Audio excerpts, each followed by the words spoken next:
like to welcome you to BOI MEETS WELLNESS, a podcast that discusses the complexities, celebrations, and challenges of building a wellness ritual as a BOI, a person who is born obviously incredible. You are now listening to BOI MEETS WELLNESS with poet, motivational speaker, and wellness lover, Evolve Benton. BOI, born obviously incredible, especially when you wear it pretty. Hello world. How's it going? It's your boy Evolve Benton, and this is season 2 of BOI MEETS WELLNESS. As you know, we're jumping into season 2, and we are having conversations around financial wellness.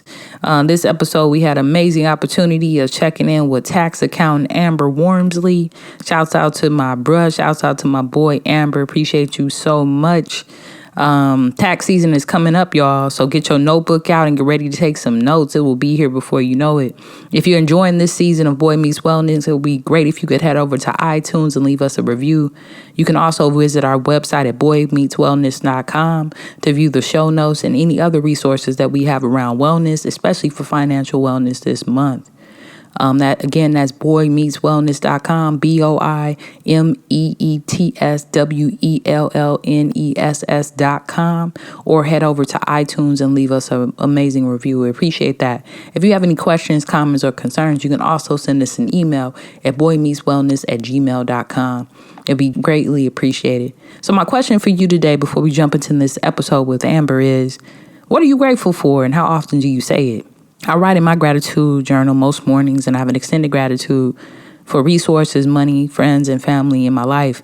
We often look at abundance as something tangible, but abundance can show up in a phone call or even in a book, right?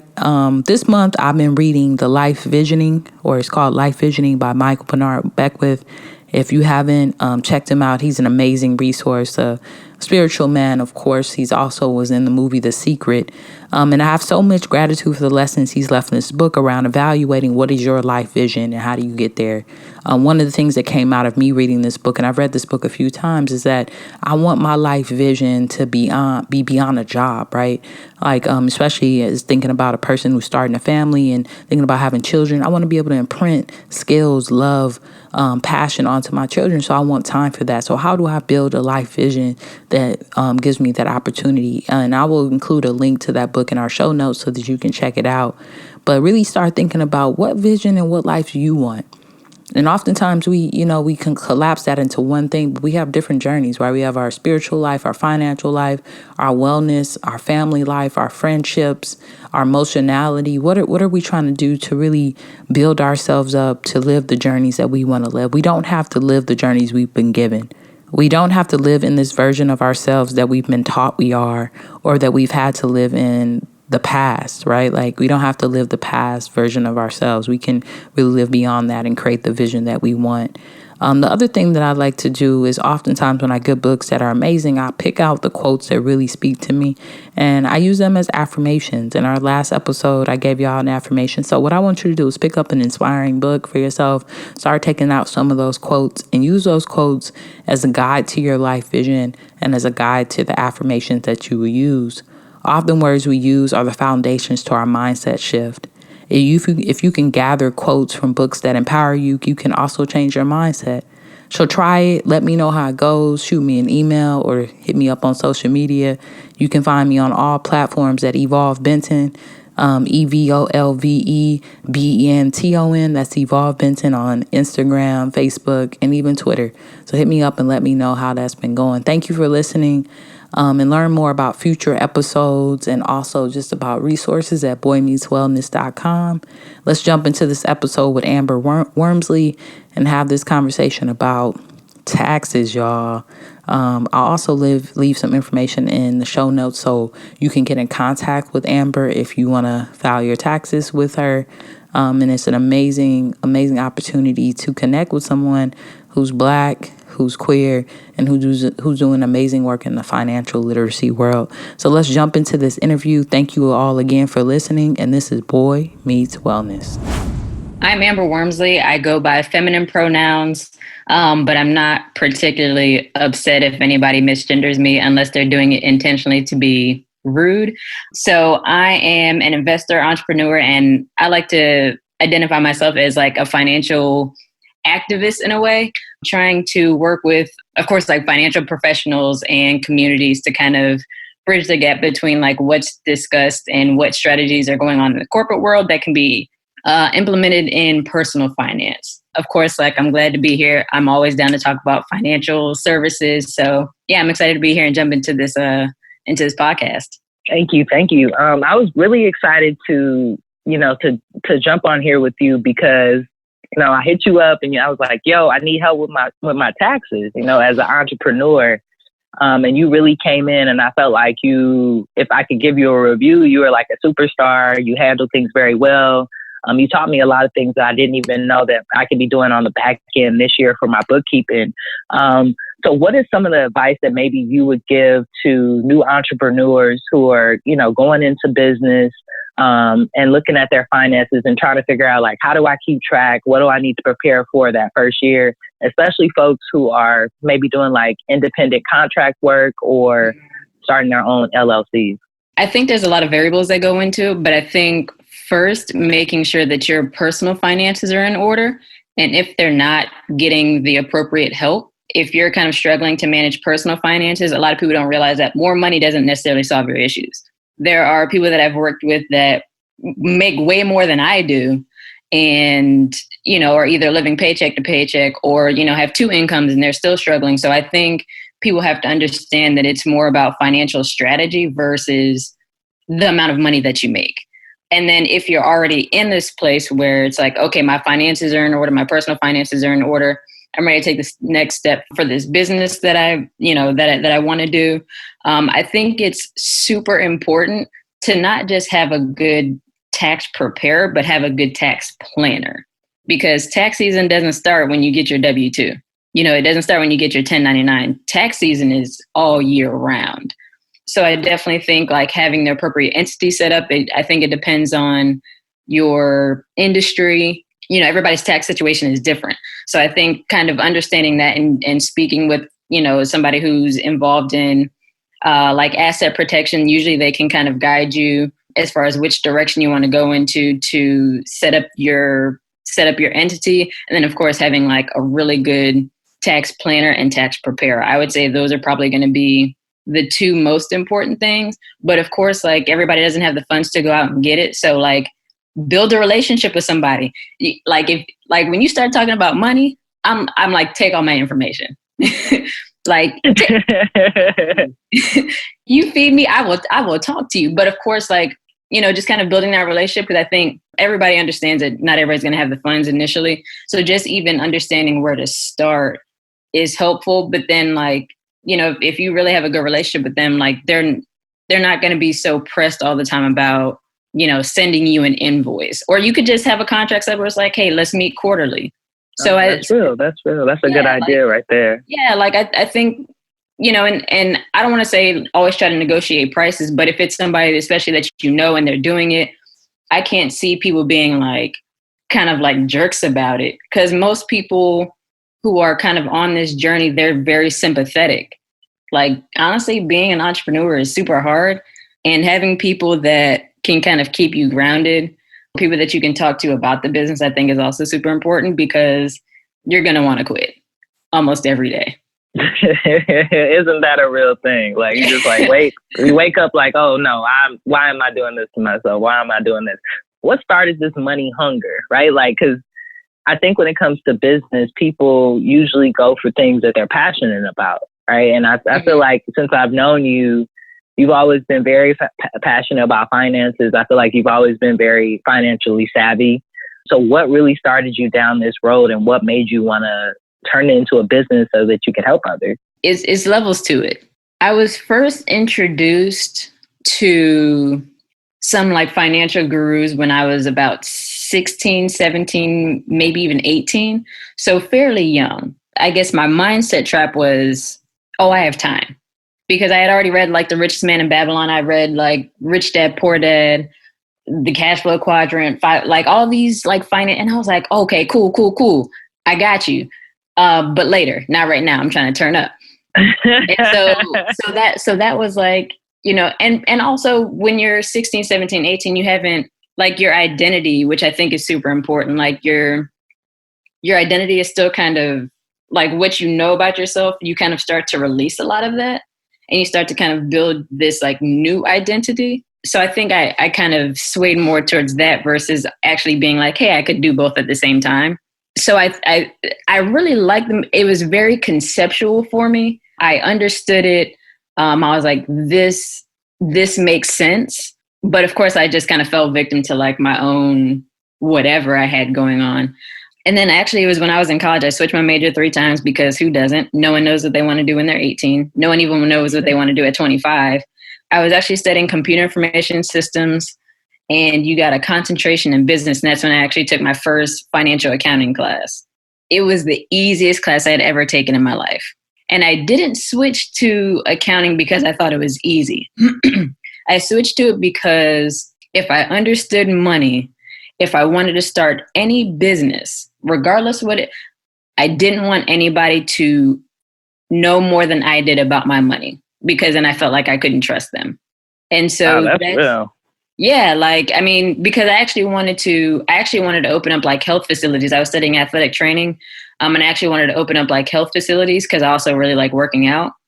And so in my mind, I was like, okay, well, I can just, study this thing and then I'll just start a business. But I was like, I could do that, but I don't understand enough about like the actual like corporate finance world in order to do that. And now if I wanted to open up health facilities, like I have property and I'm actually planning on getting another one.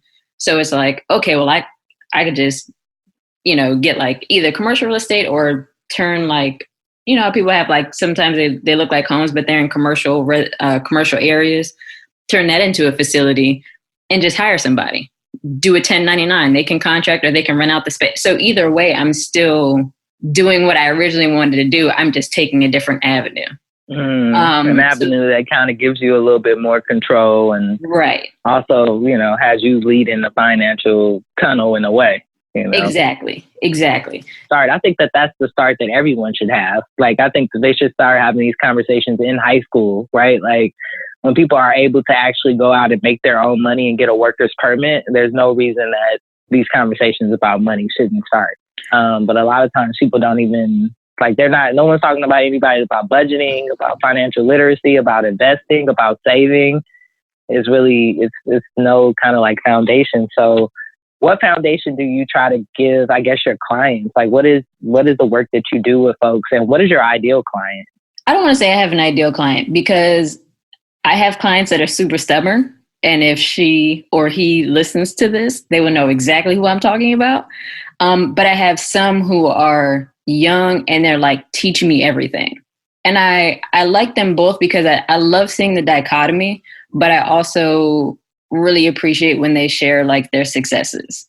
So I think I don't look at it as like, what's my ideal client? I look at it as like, can I take these people from all these different walks of life, different personalities, different attitudes and things like that, and get them from point A to point B? My thing is, whenever you're ready, I'm here. Everything's going to be uncomfortable whenever you're trying to like transition or grow or heal or whatever it may be. Everything is going to be uncomfortable. And until you kind of get okay with that and just trust the process, because success only comes from effort. There's only one in however many like Michael Jordans who just had like this insane talent, but then also like a crazy work ethic. So I think like if people understood that, like, yeah, it's going to be uncomfortable, but the more you do it and you just take these baby steps and just trust the process, like you'll look back and be like, oh, dang, like that's all I had to do. Okay, bet I'm ready to take the next step. So I definitely think it's important for people to also like not be super hard on themselves. So I don't really think I have an ideal client because I think everybody's on their own journey. Yeah, I think, so much about finance is habit, right? Like it's kind of like when you step into the realm of trying to shift or transform your body, like if you're trying to be more athletic or trying to be more in shape or just trying to like do different things. It's like in the beginning, it's extremely uncomfortable. It's probably painful. You're sore and you sometimes go back to bad habits, right? Like, because it's easy and it's something that you've been doing over and over again. But I think the important thing, especially when you have a really good coach, is that you're able to take the tools that you already have, that you got from them, to kind of bring you back, right? Like, it's almost like a snapback. So recently I had stopped working out, like, because I was like, really going through some like heavy depression. And I was just like, I need to rest. Like, I needed to rest my body. And that rest looked like eating donuts and eating all the crap that I like used to eat. And my body felt horrible. And I had the tools to snap back though, right? Like, I had the recipes like to get back to it. So I want to shift the conversation a little bit to your personal recipes and your personal finance. Like, what is your menu? What is your mix of investments right now? Like, what is what do you have that you're willing to share with the audience? We don't want to, you gotta share everything. You're a millionaire, you don't want to share it. That's cool. We understand. But if you are, share it with us. But like, what are some things that you're investing in, and what are your investment, joys, and what are the woes, right? Like, what are the investments that give you the most challenge? So first, I want to say that I do not teach any investing. I am not a financial advisor, so I feel like I have to preface with this. I am not authorized legally to share any sort of like investment advice or tell you what you should or should not invest in. This is based off of me, because for me, morals and ethics and things like that are super important when it comes to investing. So like, I wouldn't invest in like tobacco or anything like that. Personally, it doesn't feel right for me. I don't do strict budgeting. I don't do like the envelope, cash or whatever. I feel like there's a time and a place for that. And I think it works for certain people. For me, it doesn't. So I do have a budget. It's relatively flexible. And so I honestly have money in so many accounts that now that I think about it, I'm almost kind of ashamed. I do have a high yield saving. Well, I have an emergency fund, of course. Of course, my personal account, I have a personal savings. I have a business checking account. Outside of the high yield, I have some cryptocurrencies. I have some marijuana stocks. I have some blockchain companies. What are blockchain companies? Can you explain that for the audience? It's kind of like the backbone to cryptocurrencies. And essentially, I'm definitely no expert on blockchain. I understand it on like a very elementary level. So if anybody is more familiar or could explain it more clearly, please feel free to reach out and correct me. I'm cool with that. But it's basically like a decentralized form of banking. Okay. So let's see, what else do I have? I do have property. I'm actually looking to get like a duplex or a triplex in the near future. Yeah, I would say those are the main things. I'm starting to look into like tax liens and things like that. You can only budget so much, so don't be so hard on yourself. And honestly, going to Starbucks once in a while is not going to make you broke. But just find ways to increase your income. You can, people are paid millions and billions of dollars. It's way more. It's easier to make more money than it is to try to cut everything out, because then it puts you into this like scarcity mindset, and it prevents you from strategically thinking about how you can improve your financial situation. So that's kind of my formula. Like, okay, yeah, cut back on some of the excessive things, but find ways to increase your income essentially. But always have the fundamentals. Yeah. Have, liquid savings just in case. Especially if you're in the building phase, you never know what could happen. So that's kind of my thing. Definitely. And what's like do you find having, a lot of people tell me having like a property investment is sometimes like challenging. Is that your challenging investment, or which one is like, which ones make you like the most, which one's probably like the most consistent that you can trust, and which one's probably like has the most risk, do you think? Well, you can't really trust any of them. It just depends on your level of risk. Like, I don't trip if I start losing money. And especially like in the not in real estate, in the stock market, like if you lose money, it's technically only a loss if you sell your shares at a loss. Because when I start losing, I start buying more. So each one kind of has its pros and its cons. And of course, like the maintenance on properties and things like that can be a hassle, but it kind of comes with the territories. I also have REITs. So that basically like real estate investment trusts. So basically companies who like invest in real estate and things like that. that's kind of passive, but it's not, it doesn't quite get you the cash flow that like having real estate property does.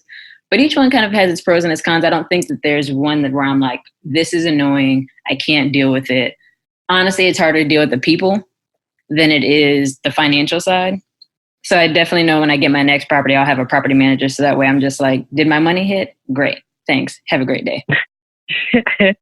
I know that's real, right? Sometimes it's just like getting rid of the headache. Well, that's really impressive, man. I really love the fact that you have so many different investments. And I really appreciate that you mentioned that you're like not a financial advisor and are all about the ethics.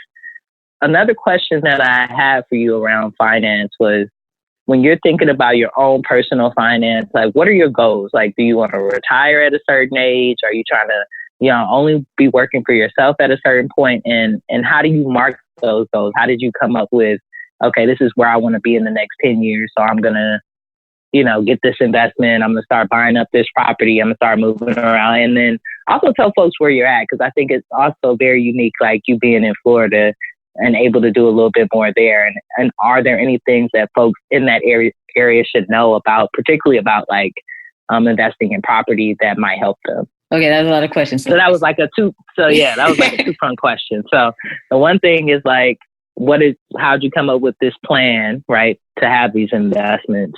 And where does that serve you in the future? So do you have like some early retirement plan? And that's what I've been hearing a lot of folks talk about. And then also being in Florida and, being a property owner, is there any advice you can give to folks that might want to get into that? Okay, so for any like retirement plans, I actually don't operate like that, because I honestly don't think that I'll ever stop working, because I feel like there's so much work to be done, not only around financial services, but around like climate control, around like mental health and things like that. So I do think I'll start transitioning to some things like that, when that opportunity presents itself.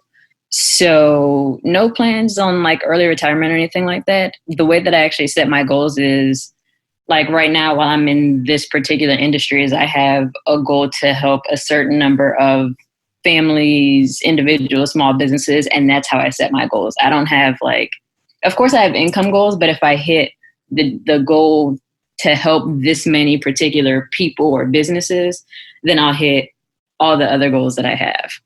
It helps me maintain my focus as far as helping, and not so much on like the money side of it. Because I feel like if I do right by people, it's going to come back. So as far as like all these strict, like, I have to have this much. Nah, let me just do what I'm supposed to do. And then like the money thing will come. So right now, just for this year, I have a goal to help 100 families, businesses, individuals, whatever. And that could be anything from tax services to coaching, to life insurance, or just if people are like, hey, what's a really good book to read? Like I'm even cool with considering that to be one, because honestly, that could be a potential client. Now, as far as being in Florida and property, and if anybody's interested in getting into property, so my property is currently in Tallahassee. Have a really good contractor or a carpenter or whatever. The one thing I probably wish I would have done was get a property manager sooner. But I actually knew the tenants, so they probably would have still reached out to me anyway, even though that's not. But I didn't want to. It's weird. I didn't want to make it this like formal, like, oh, don't talk to me, talk to the property manager kind of thing. But I wish I would have just gotten a property manager and called it a day. But that's okay. They're cool. So yeah, definitely have a property manager, have a good contractor or carpenter, set up like at Home Depot or Lowe's, get set up with like the pro desk, because they will look out. And I think real estate's really about like networks, like talk to other real estate professionals, talk to investors, talk to realtors, talk to people at the city. Cause like I'm actually starting to look into buying properties from auctions. The best people are at the city. They will look out for you. So yeah, just start building a network if you're trying to get into property. And honest, for me, and I said this before, and I feel like it's without saying, I honestly feel like people go out to eat to like turn up, have fun and stuff like that. But honestly, the way that I got a lot of my information was taking people out to eat, and they will share. They're eating, they're having a good time. Yeah, that's very true. Very true. Who's going to turn down a free meal? I know I'm not, especially if you got a little shrimp on there. Okay, little cocktail. You don't have to, take anybody to, the melting pot because it's like a real estate investor. But if you're like, hey, can we sit down at Starbucks?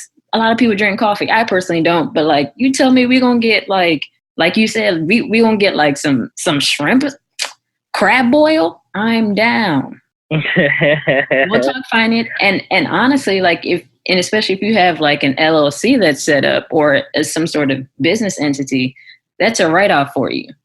Yeah, definitely is. I learned that this year, folks. Keep up with those food receipts. and track your mileage if you're using your car for business. Definitely track your mileage. So, Amber, tell the audience what brings you joy. What brings you joy and what keeps you well? Silence brings me joy. Reading. And so just to kind of piggyback off somebody said earlier, how I read like all these financial books when I was young. It's actually kind of funny because like a lot of my friends are starting to read those books now. And I'm actually reading Harry Potter right now. And they read it when we were in like 4th grade. And I'm like, y'all didn't tell me about this, but I was busy reading like Rich Dad, Poor Dad or whatever. So I thought that was kind of funny. So yeah, reading brings me joy. Silence. Working out is kind of like my release. I'm actually sore right now.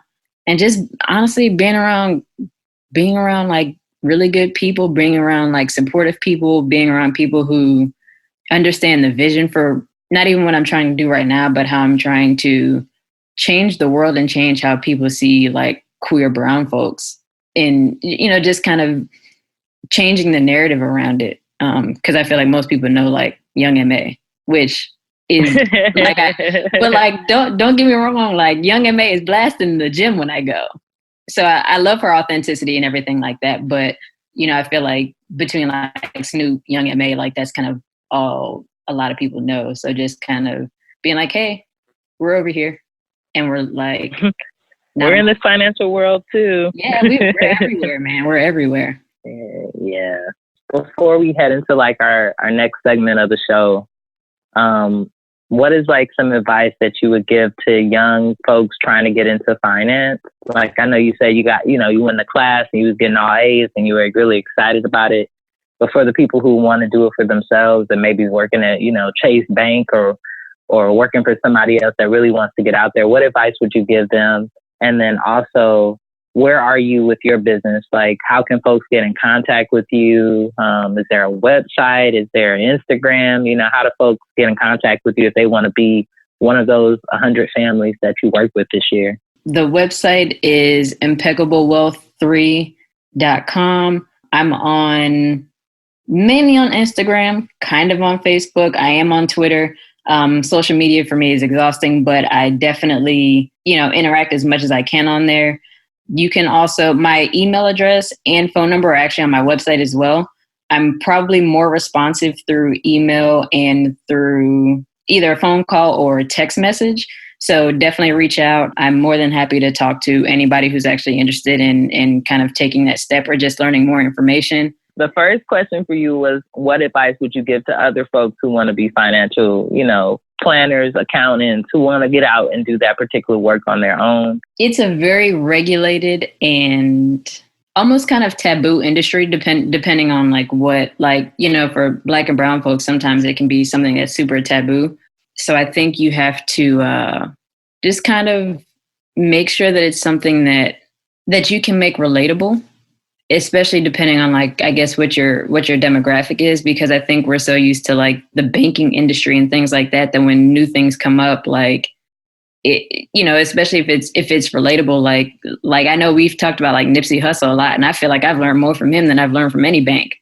Right. Exactly. Yeah. Exactly. Like he made it super relatable. And I think just depending on your demographic, like understanding like what those needs are, but also understanding what the demand is. So I understand that like there's a lot of people who aren't seeking it, but there's a great need for it. So if you can make it relatable, I think that that'll kind of set you apart. And also, like, because it's super regulated, make sure that, honestly, I think if you're just doing right by people and understanding like particular laws that are set up, whether you're trying to do investment or whatever, just try to do right by people. And in theory, you should be fine, but definitely like stay up to date on whatever laws are in your state or, you know, federally. And don't be a super aggressive, pushy person, because generally don't respond well to that. That's very true. Financial people can be a little bit pushy, and then that will like push you to the edge of like losing a client. I'm happy that you mentioned Nipsey. What are some things that you learned from him so far that you're going to take into your business ventures? That's actually part of why I actually like revamped what I was doing previously. Like he's almost like a chameleon. Like he's like this West Coast rapper, whatever, but like he's talking about like ending gentrification. I feel like some people have talked about it, but like it's on record that like he was really about that life. Because I know like Jay-Z's talked about it, but I feel like he's a little more capitalistic than Nip was, where I feel like Nip was really trying to build like communities around businesses, whereas I think others are like business, period. Exactly. He was definitely trying to include the community on the process, and he was trying to revamp and bring back things that existed when we were younger, which was very interesting. Like he bought like the old skating rink that we all used to go to. He was just pretty much putting the city back to what it was before it was gentrified. Which I think is like, man, like I think that there's so many gems that he dropped, and I feel like I missed him like while he was still like alive. So like anytime I can catch like an interview or something with him, like I always try to listen to it. And even in his music, like he'll drop some gems, and I'm like, yo, like he's so I think definitely. And I know we've talked about this previously, but the qualified opportunity funds, like that's definitely something that I'm interested in learning more about and trying to get in on that process. I think I want to say that was probably his main one, because I definitely know he talks about like passive income and not wanting to work for anybody and ending gentrification, which essentially that is the goal. But I think more so like this whole ending gentrification thing, I think that's probably because I've always kind of toyed with this idea, because people are like, okay, buy the block back, but like you could buy it back, but like are the same people still there? Exactly. So that's kind of one of these things that like I've grappled with, because I have a really good carpenter, and like he'd be like, oh, we should do this, and this. And I'm like, yeah, but can people afford it? And it's like you kind of had to toy with this idea of like, you want them to have a nice property, but you want it to also be affordable. So how do you do that? So I think I know that's probably going to be the next thing that I work on once this new program is completely revamped. So I am excited about it. That's good. So you're working on a new program. I know you said you were putting in like, 1 trillion hours right now. How do you prevent yourself from burning out? Like, is it because you have an end goal? I know for me, like I'm very project based. So it's like, okay, I'm going to do this for the next 4 weeks, get it done. You know what I mean? Knock it out. Yeah, I'm going to have to put, blood, sweat, and tears into it. But then when I'm done, I'm done. Right. And I can kind of move forward. But like, how do you get through it? Are you without burning out? Like, I see you working out, but that's probably helpful. But what else are you doing?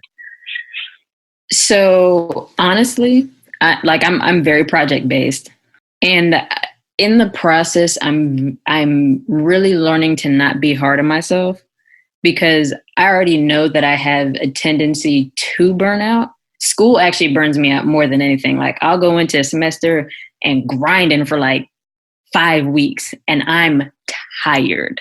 Now that I kind of have like this flexibility where it's like, okay, I don't have to do it, I choose to do it, one, I kind of change my perspective on it. Like, okay, yeah, this has to get done, but I get to do it. I get to, and sometimes like, even when I'm rebuilding it, there are also like reminders in there for me. So like, while something might be completely new for somebody, it's like, oh yeah, this is a thing. Let me, and so sometimes it just kind of, it's fun for me. But then when I'm tired, I'm tired.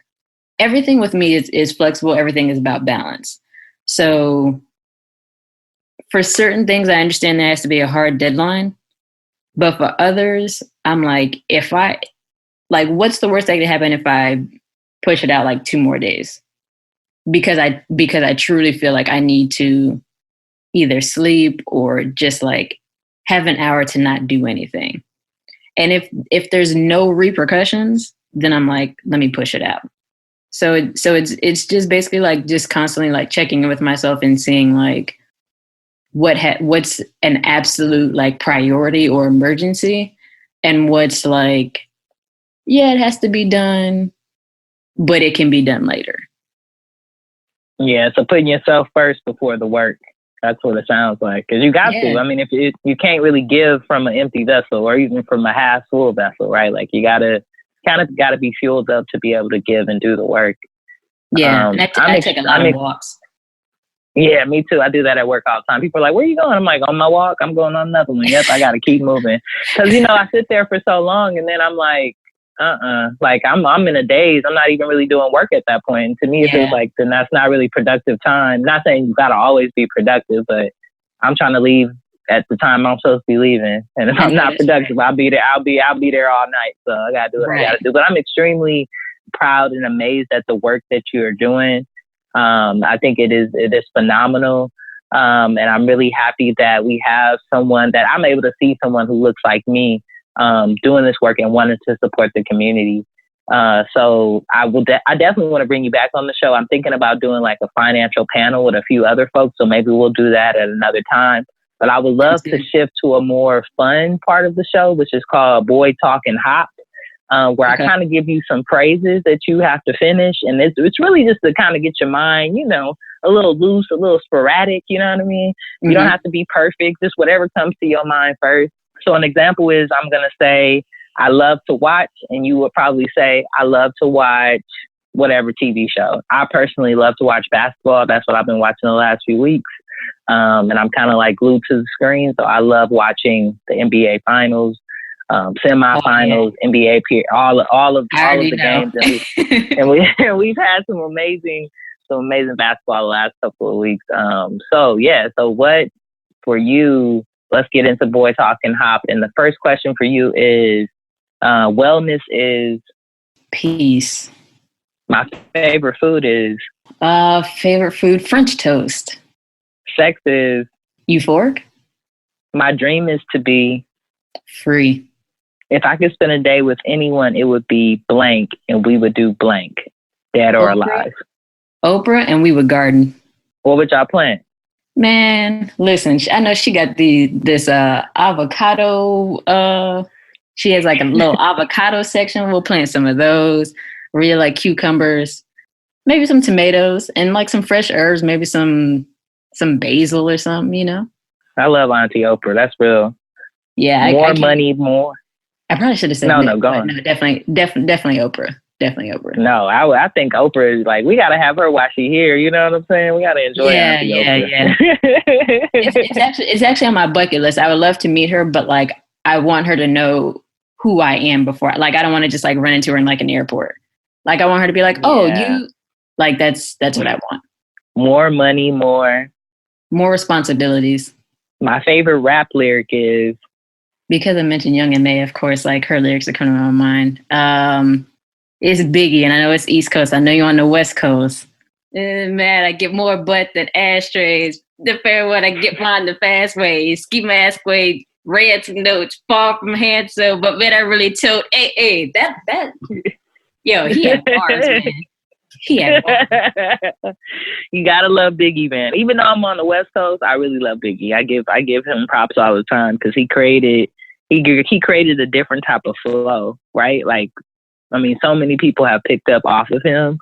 Just the way that he uses his gasp as a form of rhythm.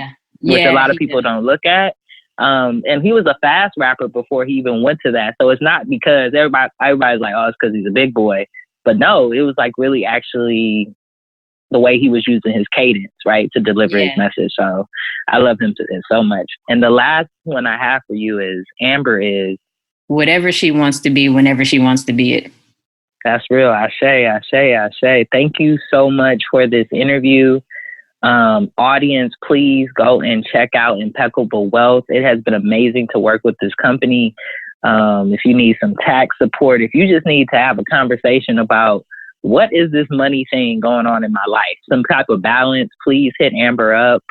And please take your time on being dedicated to your finance, but not stressing yourself out. Understand that this is a marathon. It is not a sprint. Yes. We're all trying to get there on our journey together.